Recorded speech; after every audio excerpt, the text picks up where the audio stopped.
ભાઈ 30 ની કમરના પેન્ટ બતાવી દયો તો. હાલો બતાવી દો ભાઈ.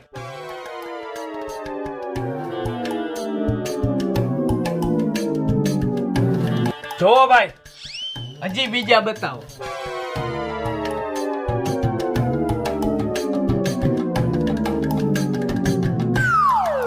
આ પેન્ટ ના કેટલા હે ભાઈ? આ પેન્ટ ના 1500 રૂપિયા તું 1000 રૂપિયા આપજે ને. વાંધો નહીં, હાલ ને ભાઈ.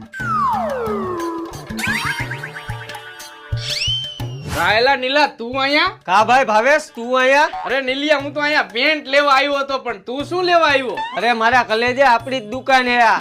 એવું હે એમ ને? ભૂત જેવા ભાઈની દુકાને તું મારી પાસે પૈસા લે, લાવ. મારી પાસે પૈસા માગે, સમજાવી દેજે હો ને. પણ ભાઈ ભેટના પૈસા તો દેતો જા. ભાઈ પાસે પૈસા માગે? કલેજો કીધો તે મને.